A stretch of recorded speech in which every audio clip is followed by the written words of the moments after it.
Hello दोस्तों, मैं हूं दिनेश केवोरा। आप सबका स्वागत है रोजी रोटी कार्यक्रम में। दोस्तों, हर सोमवार को हम आपके सामने होते हैं ये खास प्रोग्राम लेके, और इस प्रोग्राम में हमारे खास दोस्त, मित्र, फ्रेंड, गाइड, फिलोसफर श्री नयन पारिक जी हमारे साथ होते हैं। नयन भाई, स्वागत है आपका। Thank you so much. रोजी रोटी दिन मुबारक हो आपको। बिल्कुल, और रोजी रोटी लेकर आता है आपकी समस्याओं को। दोस्तों, आपके घर में आने वाली बड़ी महंगाई की चर्चा को लेकर, उसके कारणों को लेकर, और साथ में कुछ समाधान भी लेके आता है। कुछ ऐसे विषयों को उठाता है जो अर्थव्यवस्था को प्रभावित करते हैं, और इसी के ऊपर विवेचना के लिए हमारे साथ हमेशा होते हैं नयन पारिक भाई, जो कि बड़े अर्थशास्त्री हैं, बड़े ज्ञाता हैं, बड़े विद्वान हैं। मैं भी उनसे गाइडेंस लेता रहता हूँ, और बहुत सारी भारत की राज्य सरकारें भी हैं जो उनसे गाइडेंस लेती रहती हैं, सलाह लेती हैं अर्थनीति के मुद्दे पर। दोस्तों, आज बात करेंगे भारत के एक्सपोर्ट्स, जो कि करीब-करीब $418 बिलियन के हुए हैं मर्चेंडाइज गुड्स के, और $250 बिलियन फर्स्ट टाइम टच के सर्विस एक्सपोर्ट के। तो पौने $700 बिलियन के आसपास का हमारा एक्सपोर्ट हुआ है। साथ में जो इंपोर्ट्स हैं वो भी बहुत ज़्यादा बड़े हैं, और वो भी करीब-करीब समझो तो $750 बिलियन के हैं। करीब $600 बिलियन के तो मर्चेंडाइज गुड्स के इंपोर्ट्स हैं, और $150 बिलियन के जो हैं वो सर्विस इंपोर्ट्स भी हैं। महंगाई का दाना तो बॉटल में से बाहर निकल ही चुका है, जैसे कि आप जानते हैं। अब जिन अंदर जाने वाला है नहीं, बल्कि 7% के सीपीआई फिगर्स, और आज जो होलसेल प्राइस इंडेक्स के आंकड़े आए, उन्होंने तो शायद बड़े बड़े पंडितों को चौंका दिया है।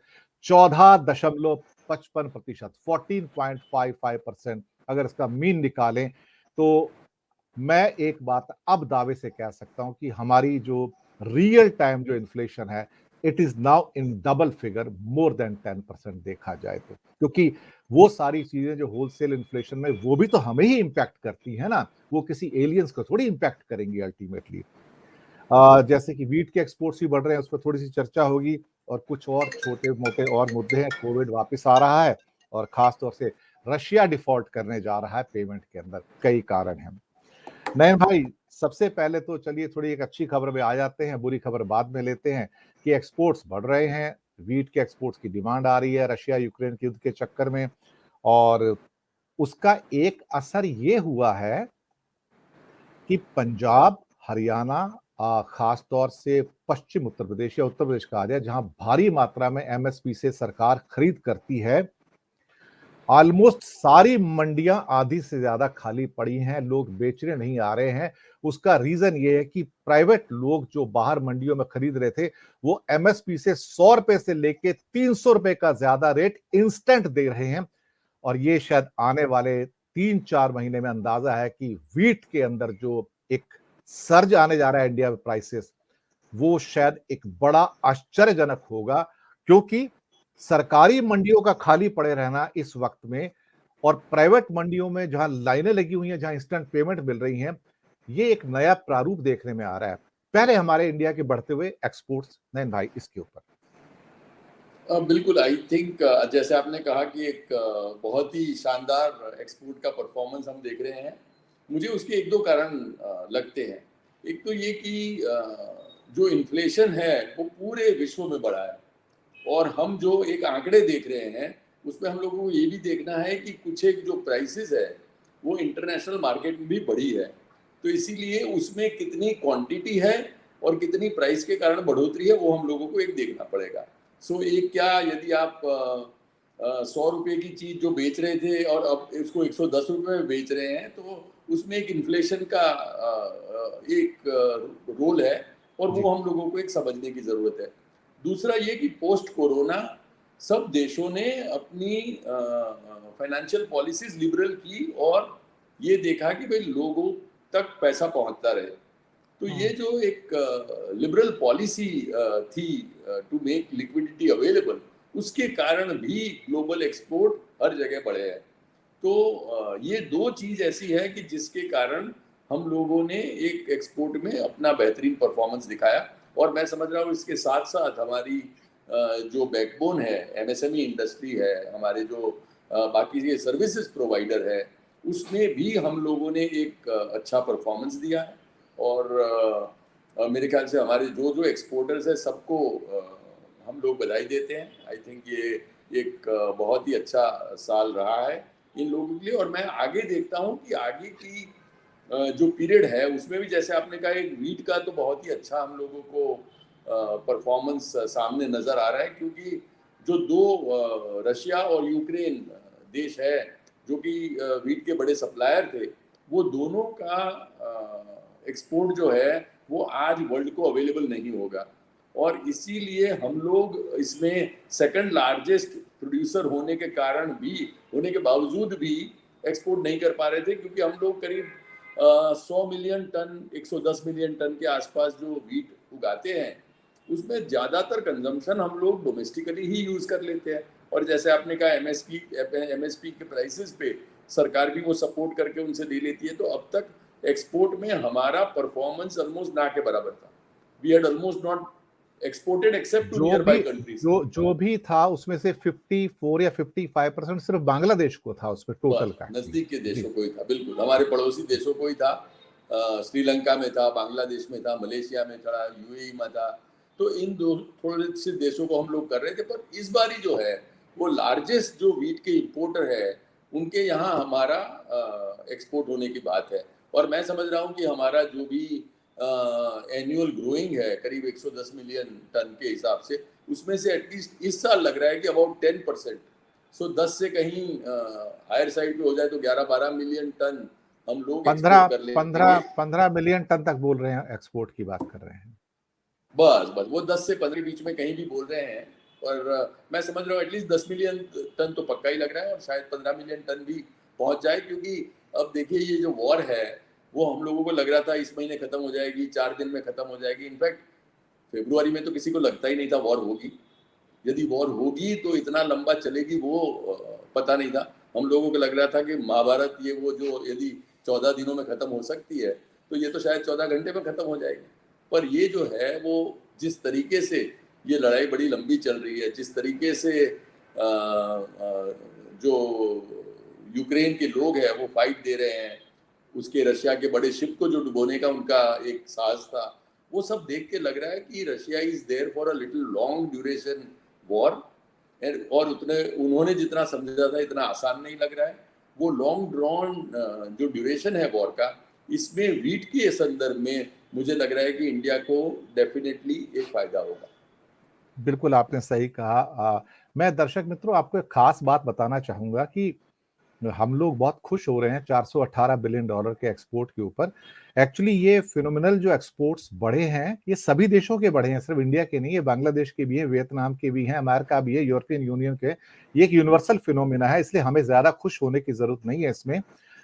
एक और खास बात जोड़ दूं कि 2015 के अंदर जब भारत की ट्रेड पॉलिसी आई थी, जिसे मैं पढ़ाता भी हूँ, एक्चुअली फॉरेन ट्रेड पॉलिसी है, उस समय 2020 का मोदी जी ने जो लक्ष्य रखा था 2014-15 में, आपको सुनकर हैरानी होगी, उस टाइम भारत का एक्सपोर्ट 300 बिलियन डॉलर था अप्रोक्सीमेटली, और 7 साल तक हम उसी रेंज में रहे हैं। तो हम उस 7 साल के ग्रॉस फेलियर की बात नहीं कर रहे हैं, एक साल के सिर्फ 33%, 30% जंप की बात कर रहे हैं।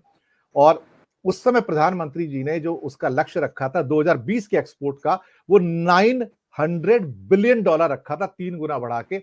It is a documented piece of the Indian foreign trade policy, आप देख सकते हैं। तो ये हमारा एक बहुत बड़ा क्रॉस फेलियर है 7 इयर्स के, हमारी फॉरेन नीति का एक किस्म से, कि जहां पर हम 300 के 300 पे अटके रहे, बल्कि बीच में तो हम खिसक के 250 तक आ गए थे। अब इस साल हम जंप करके 418 पर आए हैं। तो ज्यादा खुश होने की बात नहीं है, because this is a world phenomena where the exports have gone up. उसके बहुत सारे रीजंस हैं, तो वो मैं किसी और कार्यक्रम में आपको बहुत जल्दी बताऊंगा इसके में। अब आते हैं, महंगाई का दानव बॉटल से बाहर जा चुका है। 7% की रिटेल इन्फ्लेशन आ गई है, 6.95, मतलब 7 ही ये कहा जाए राउंड फिगर करके। और आज होलसेल प्राइस के 14.55% के फिगर्स भी आ गए, यानी कि हम वर्चुअली अगर उसको मीन में देखेंगे, उसको एवरेज में देखेंगे, तो हम डबल डिजिट इन्फ्लेशन के युग में प्रवेश कर चुके हैं। और जिस हिसाब से चीजें महंगी हुई हैं, प्रतिदिन और एफएमसीजी की जो सेल कम हुई है, इस टाइम सारे लोग डरे हुए हैं कि सेल्स आर गोइंग डाउन, लेकिन एबनॉर्मल प्रॉफिट ऊपर जा रहे हैं और टैक्स कलेक्शन भी ऊपर जा रहा है। उसके बारे में कभी और एक और बात करनी है, अलग मुद्दे पर अलग प्रोग्राम में बात करूंगा मैं। लेकिन नयन भाई, कहते हैं ये जो इन्फ्लेशन है, एक तो स्टैगफ्लेशन की वजह से है, दूसरा ये स्ट्रक्चरल इन द नेचर है, ये सिक्लिकल नहीं है और ये इतनी जल्दी वापस नहीं आएगा, क्योंकि ये पूरा का पूरा कॉस्ट पुश इन्फ्लेशन है। और ये धीरे धीरे, कुछ हमारे और विशेषज्ञ हैं जो कि कई और इकोनॉमिक जो हमारे प्लेटफॉर्म्स हैं बड़े बड़े, कि अगले महीने इसका कास्केडिंग इफेक्ट और नजर आएगा। इट में टच अराउंड 7.5 और 8% पे, और ये बढ़ता चला जाएगा, ये भी कम नहीं होगा। हम लोग परेशान हैं नैन भाई, हर आदमी परेशान है। अब बात सिर्फ फूड और फ्यूल की नहीं रहेगी, अब हर चीज की बात है, टॉप से लेके बॉटम, सीमेंट हो, बिजली हो, मेटल्स हो, आप कुछ भी ले लीजिए, कुछ भी मार्केट में सस्ता नहीं है इस समय। ये आम आदमी के लिए त्रस्त होने का समय है नैन भाई। बिल्कुल सही आपने कहा कि हम इनफैक्ट ये रोजी रोटी प्रोग्राम में कई बार इन्फ्लेशन डिस्कस कर चुके हैं, महंगाई डिस्कस कर चुके हैं, और इस बारी फिर करने की बात इसलिए आ गई है कि रिजर्व बैंक ऑफ इंडिया देखिए सोच रही थी कि कहीं 4% is our benchmark CPI, consumer price inflation का, और उसमें कहीं 1-2% का हम लोग वो गिन रहे थे कि 6% इज अवर अपर लिमिट। उसके ऊपर reserve bank of India would not kind of envisaged the महंगाई। तो वो जो है वो 6% तो पार कर चुका, अब 7% हो गया।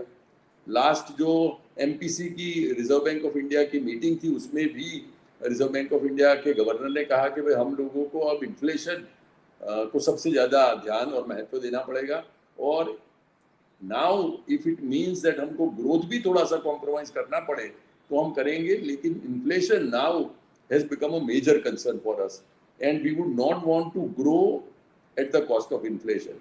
तो आई थिंक ये एक अभी सभी जगह पे थोड़ा सा अवेयरनेस, थोड़ा सा उसकी सेंसिटिविटी आई है कि अब महंगाई जो है वो हमारे काफ़ी पॉपुलेशन को बड़ी मात्रा में असर कर रही है। देखिए, हमने कहीं इनइक्वालिटी की हमारी चर्चा में देखा है कि हमारे 50% of population is living below 5,000 rupees a month. अब देखिए, इनके लिए यदि आप डबल डिजिट में, तो इन्फ्लेशन है ही है, जैसे आपने कहा सरकारी आंकड़ों में भले 7% हो, पर हम लोग जो अपना घर देख रहे हैं, रोजी रोटी हमारे देखने वाले दर्शक है जो अपना घर चला रहे हैं, उन सबको पता है कि 10% से इन्फ्लेशन कहीं कम नहीं है। और आपके आंकड़े कुछ भी बोले, 14.5% का आंकड़ा आज होलसेल का आया हाँ है। बिल्कुल, होलसेल प्राइस इंडेक्स तो कहीं 15% के करीब है ही है। और ये आंकड़ों के अलावा भी जैसे आप अपना घर गृहस्थी चलाते हैं, तो आपको एक्चुअली ये महंगाई का मार लगता है, और उसमें जैसे आपने कहा डबल डिजिट का तो इन्फ्लेशन हम सब ने अनुभव किया है, और आगे भी लग रहा है कि ये इन्फ्लेशन कोई जल्दी काबू में आ जाए ऐसे लग नहीं रहा है। उसके कई कारण आपने भी बताए, कई कारण और भी हैं, और मैं समझ रहा हूँ कि एक चाइना का भी ग्लोबल इन्फ्लेशन में अपना एक योगदान है, क्योंकि चाइना ने अब तक जो बहुत कम दाम में अपनी गुड्स फेंक के एक वर्ल्ड की इकोनॉमी को कैप्चर किया था, मेरे ख्याल से उनका कहीं एंड गेम प्लान यही था कि पहले आदत लगा दे लोगों को, चाइनीज गुड्स पहुंचा दे घर घर तक, और उसके बाद उसकी एक प्राइस वो लोग वसूल करेंगे। और अभी जो हमारे इंडियन मित्र है जो चाइना से इंपोर्ट करते हैं, वो कह रहे हैं कि चाइनीज सप्लायर्स का रवैया बिल्कुल ही बदलते हुए उन्होंने देखा है। तो पहले क्या था कि Chinese were very eager to supply to you, तो आप कुछ भी कहे तो इमीडिएटली रिस्पॉन्स आएगा। यूरोप में तो आदमी कह देगा कि आज फ्राइडे इवनिंग है तो अब मैं आपको मंडे रिस्पॉन्ड करूंगा, 2 दिन कुछ नहीं, सैटरडे संडे। जबकि चाइनीज आदमी तो आपके साथ सैटरडे संडे 6 बजे के बाद 10 बजे से पहले ही is always ready to do business with you. वो सब चीज़ों में अब अंतर उनको दिख रहा है। उनका एटीट्यूड अब ये हो गया है कि पहले ये लोग कह रहे थे कि भाई आप अपना आपको जब भी गुड्स मिले उसके बाद पैसा देना, उसके बाद चेंज करके पहले बोल रहे थे कि भाई आपका सामान जब यहाँ से निकले और शिप पे लोड हो तब पैसा देना, फिर बोल रहे हैं कि अब तो आपका ऑर्डर हो उसके साथ ही हमको पैसा चाहिए, फिर हम लोग बोल रहे हैं कि भाई ये दाम पे आप दे रहे थे, बोले नहीं नहीं अब 30-40% दाम बढ़ा देंगे। तो ये जो unilaterally and they are not ready to negotiate, वरना चाइना चाइना वाले की जो हमेशा ही प्राइसेस है नयन भाई, 25-30% से लेके 300% तक अप हुई हैं वहां बिल पर। बिल उसमें खासतौर से जो फार्मास्यूटिकल गुड्स हैं, जो एपीआई होते हैं, उनकी प्राइसेस तो 30% और 300% के ऊपर अप हुई, 3 गुना से ज्यादा अप हो गई वहां पर। और बाकी भी जो गुड्स हैं वो भी प्राइसेस, सेमीकंडक्टर चिप्स हैं, मेटल्स हैं, हर चीज प्राइस 30, 40, 50, 60% पे चली गई है अब तो। इनफैक्ट एपीआई में तो उनकी पकड़ इतनी ज्यादा है कि हम लोग एपीआई के कोई भी प्राइसेस वो ले, उसका ऑल्टरनेटिव कहाँ से ढूंढेंगे।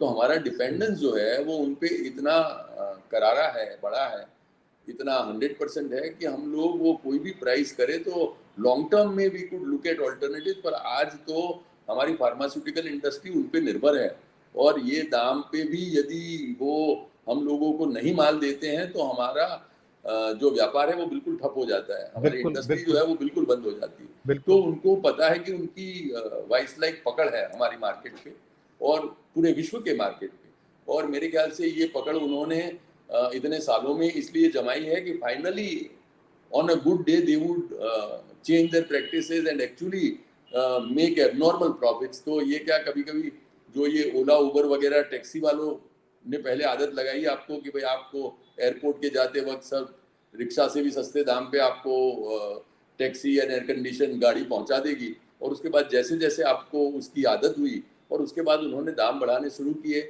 मेरे ख्याल से China is doing it into 100x practice कि भाई वो हर चीज़ के दाम अब इतने बढ़ाने जा रहा है। तो मुझे इसीलिए लग रहा है कि वर्ल्ड इन्फ्लेशन कोई जल्दी ख़त्म होने वाली चीज़ नहीं है, और we are here for a little long term inflationary pressure. उसमें जो आपने कहा ये कॉस्ट पुश इन्फ्लेशन है, उसका मार हमेशा ज़्यादा लगता है, और डिमांड पूल से वो एक इकोनॉमी के लिए थोड़ा सा less positive kind of inflation है। तो ये सब चीज़ को ध्यान में रखते हुए मेरे ख्याल से हमारे जो भी रोजी रोटी के दर्शक है उनको अपने बजट को संभाल के चलना है, और अगले सालों में थोड़ा सा इन्फ्लेशन रहेगा, यही गति से बढ़ेगा, वो समझ के अपना कुछ प्लानिंग करना है। तो आपने बिल्कुल सही कहा कि ये इन्फ्लेशन की जो मार है उसमें मुझे लग रहा है कि $110 के ऊपर यदि क्रूड जाता है तो I hope and wish and I appeal them through this platform कि in that case they need to intervene and they need to share the burden with the people। उनको अपनी एक्साइज में, अपनी गवर्नमेंट लेवीज में कहीं ना कहीं एक कॉम्प्रोमाइज करके उस बर्डन को लोगों के साथ शेयर करना पड़ेगा, वरना 100-110 के ऊपर क्रूड जाएगा और उसके बाद जो फ्यूल की इन्फ्लेशन बढ़ेगी और उसके कारण जो कैस्केडिंग इफेक्ट के कारण हर चीज के जो दाम बढ़ेंगे वो मेरे ख्याल से बहुत ही डरावने अभी लग रहे हैं। बिल्कुल बिल्कुल। और इससे पहले कि मैं एक रशियन डिफॉल्ट की छोटी न्यूज़ पे आऊँ, टेल पीस पे, कल एक बहुत बड़ी महत्वपूर्ण न्यूज़ आई है बांग्लादेश से, इसको मैं शेयर करना चाहूँगा। एक बहुत अच्छा सजेशन आया है कि उनका कहना है कि बदलते हुए जियोपॉलिटिकल सीन को जो चल रहा है इस समय, जो सारी चीज़ें हो रही हैं, लॉजिस्टिक कॉस्ट बढ़ रही हैं, शिपिंग कॉस्ट कई गुना बढ़ चुकी हैं, इंश्योरेंस कॉस्ट जो कि समुद्र के रास्ते जो चीज़ें आती हैं बढ़ चुकी हैं। उन्होंने कहा है कि बहुत ज़रूरी हो गया है कि अब कहीं न कहीं रीजनल ट्रेड एग्रीमेंट किए जाएँ, जिसके अंदर शायद उसका इशारा भूटान, नेपाल, इंडिया की ओर, म्यांमार की ओर से खास तौर से है कि जहां पर चीजों को बाय रोड या बाय रेल भेजा जा सकता है, जहां पर लॉजिस्टिक कॉस्ट को बहुत कम किया जा सकता है। और उनका कहना है कि इसको बहुत जल्दी इंप्लीमेंट किए जाने की जरूरत है। रीजनल ट्रेड एग्रीमेंट इस time need of the hour है। जैसे यूरोप तो पूरे एक साथ में है, तो वहां पर सारी चीजें बिना जहाज पर लादे, बिना इंश्योरेंस के, ट्रकों के द्वारा, रेलवे के द्वारा ट्रांसपोर्ट हो जाती हैं कम कीमत पर, जिससे कीमत को काबू में रखने में मदद मिलती है। तो मुझे लगता है बांग्लादेश की ओर से न्यूज आई है, ये जरूर सोचना चाहिए कि इसमें जो आरटीएस जो है, जिसको रीजनल ट्रेड एग्रीमेंट कहते हैं, शायद उसका भी एक वक्त आ गया है। नयन भाई, इस टिप्पणी के ऊपर कोई आपका छोटा सा विचार? मैं समझ रहा हूँ कि ट्रेड एग्रीमेंट में एटलीस्ट थोड़े टाइम पे हम लोगों ने 2 अच्छे ट्रेड एग्रीमेंट किए हैं, एक यूएई के साथ और ऑस्ट्रेलिया के साथ, जो हमने मेरे ख्याल से अपने अगले प्रोग्राम में जिक्र किया था। पर we have a long way to go, और हम लोगों को आगे भी ये ट्रेड एग्रीमेंट्स करते जाना है, because that is the way that हमारे जो एक्सपोर्टर्स है इंडिया वाले उनको एक्सेस मिलेगा। वरना क्या, यदि चाइना वाले एक्सपोर्ट करते हैं तो उनको एक फेवरेबल टर्म्स मिलते हैं, if they can do it on zero term, और यदि हम लोग उस पर ड्यूटी देते हैं तो we don't have level playing field, और हमारे जो एक्सपोर्टिंग यूनिट्स है उनको वर्ल्ड मार्केट में इसका जो है वो मार लगता है। तो ये जितने जितने एग्रीमेंट सरकार जितनी जितनी जल्दी कर लेगी उतना एडवांटेज वो भी मिलेगा, और हमारे जो इम्पोर्टर्स है जैसे हमारे ऑस्ट्रेलिया से जो कोयला इंपोर्ट करते हैं उन पे जो 2.5% ड्यूटी है, वो भी ये एग्रीमेंट जैसे ही कार्यान्वित हो जाएगा उसमें हमारे फ्यूल प्राइस पे भी असर पड़ेगा और आगे जाके इसका एक एडवांटेज सब लोगों को दिखेगा। और ये खास तौर से अगर हमारे साउथ एशिया के 4-5 कंट्री में अगर आपस में ये ट्रेड एग्रीमेंट हो जाता है तो काफी चीजें जो बाहर से ज्यादा कॉस्ट के ऊपर इंपोर्ट की जाती हैं उसके ऊपर रुकावट लग सकती है। अब जैसे कि बांग्लादेश काफी मात्रा में गेहूं यूक्रेन और रशिया से मंगाता है, तो better it should rely on India where logistic cost are far less actually देखा जाए। वही नेपाल भी बहुत बड़ा इंपोर्टर है, भूटान इंपोर्टर है इंडिया से। तो इंडिया के लिए एक रीजनल छोटा सा एक एग्रीमेंट जो है trade agreement Bangladesh, Bhutan, Nepal, Myanmar के साथ और श्रीलंका के साथ काफी फायदे का सौदा हो सकता है। जी, और करने की अब जरूरत है क्योंकि हमारे तो पड़ोसी देश आपने जैसे मेरे ख्याल से देख रहे हैं, हर कोई थोड़ी सी तकलीफ में है और इन सबको इससे फायदा होगा, हमको तो होगा। पर श्रीलंका को देखिए आज बहुत तकलीफ है, और नेपाल को देखो तो उनके फॉरेन एक्सचेंज आज उनके पास है नहीं ज्यादा। पाकिस्तान में हम देख ही रहे हैं कि पॉलिटिकल और बाकी की सिचुएशन क्या बनी हुई है। अफगानिस्तान का हम लोगों को पता है आज क्या हाल है। तो ये सब हमारे पड़ोसी जो देश है बांग्लादेश को छोड़ के, वो अपनी बड़ी ही जद्दोजहद में आज फंसे हुए हैं। एंड मेरे ख्याल से इससे हमको जितना फायदा होगा उससे भी उन लोगों के लिए तो this would be really help at the very appropriate time. बिल्कुल बिल्कुल। और जाते जाते दोस्तों हम कोविड का वापसी और शायद और रशियन डिफॉल्ट, ये नैन भाई फिर से कोविड वापस आ रहा है, कुछ केसेस निकल के आ रहे हैं। हालांकि सरकार ने मास्क हटा दिए हैं, लेकिन कुछ लोग कह रहे हैं it's too early to remove the mask और रशिया डिफॉल्ट करने जा रहा है। जरा इसके बारे में कुछ बताइए।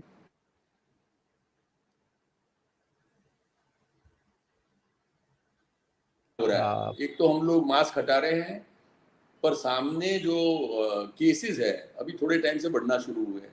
चाइना में क्या हो रहा है हमें पता ही है। और हमारे जो एक प्रिकॉशनरी जो बूस्टर डोज है वो हमारा 9 महीने का पीरियड है अभी। मेरे ख्याल से हमारे पास करोड़ों की संख्या में वैक्सीन पड़ी है आज, 20 करोड़ से ज्यादा।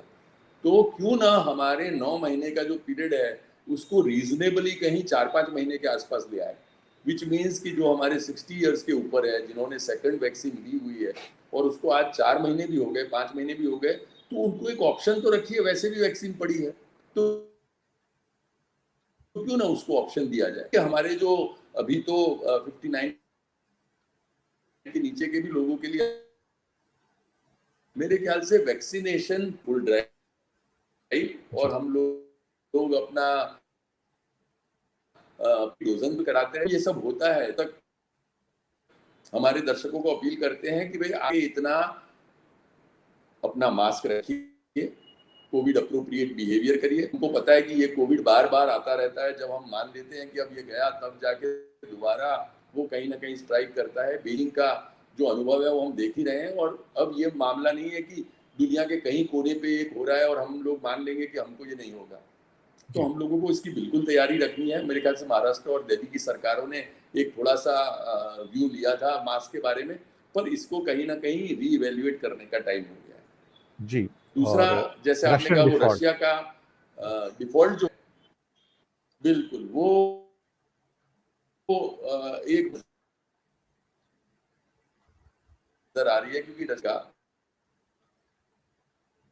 जी टू पे बैक इन यूएस डॉलर जी और आज की तारीख में यूएस डॉलर में पेमेंट का उनके पास कोई व्यवस्था नहीं है क्योंकि यदि उनके पास फॉरेन एक्सचेंज है तो भी सैंक्शन वो लोग वो पैसा नहीं दो। जो यदि आप फॉरेन डेट में डिफॉल्ट करते हैं तो एक तो इंटरेस्टिंग सिचुएशन ये है कि इसको डिफॉल्ट माना जाए या ना माना जाए, क्योंकि रशिया के पास ये नहीं है कि पैसा नहीं है, श्रीलंका की जैसी हालत नहीं है, पर सैंक्शन के कारण, स्विफ्ट कोड ना अवेलेबल होने के कारण और अमेरिकन सैंक्शन के कारण वो लोग पैसे होते हुए भी अपना डेट सर्विस नहीं कर पाएंगे। So it would be an interesting situation कि उनको डिफॉल्टर घोषित किया जाएगा कि नहीं। यदि डिफॉल्टर घोषित किया जाता है तो उनको आगे के लिए अपने जो लॉन्ग टर्म फंड्स रेज करना आएगी, उनको बॉन्ड मार्केट में दिक्कत आएगी। It is like an NPA कि यहाँ यदि आप एनपीए हो गए घोषित तो आपको कोई भी बैंक की मदद नहीं मिलेगी। ऐसे ही यदि रशिया को डिफॉल्टर घोषित किया जाता है और मेरे ख्याल से अमेरिका इसके लिए सब एफर्ट करेगा कि भाई वो डिफॉल्टर घोषित करे, और यदि वो होता है तो उसके कारण जो भी रशिया की सिचुएशन है, मेरे ख्याल से वो उनकी इकोनॉमी में और भी थोड़ी सी तकलीफें बढ़ जाएगी, ऐसे लग रहा है। बिल्कुल आपने सही कहा। दर्शक मित्रों, ये था हमारा आज का रोजी रोटी कार्यक्रम, जिसमें बहुत सारे महत्वपूर्ण मुद्दों के ऊपर हमने बात की है। दरअसल स्थितियां पल पल बदल रही हैं। जियोपॉलिटिकल और इकोनॉमिक सिचुएशन जो है वो इतनी ज्यादा इस टाइम फ्रेजाइल है कि आज फिर से जो क्रूड ऑयल है, जब भी हम रिकॉर्ड कर रहे हैं, प्रोग्राम आपके सामने लेकर आ रहे हैं, फिर से 110 और 113 डॉलर के बीच में हॉवर कर रहा है, जो कि पिछले 4-5 दिन में 100 डॉलर, 103 डॉलर के आसपास था। आज फिर बड़ा जंप आया है उसमें।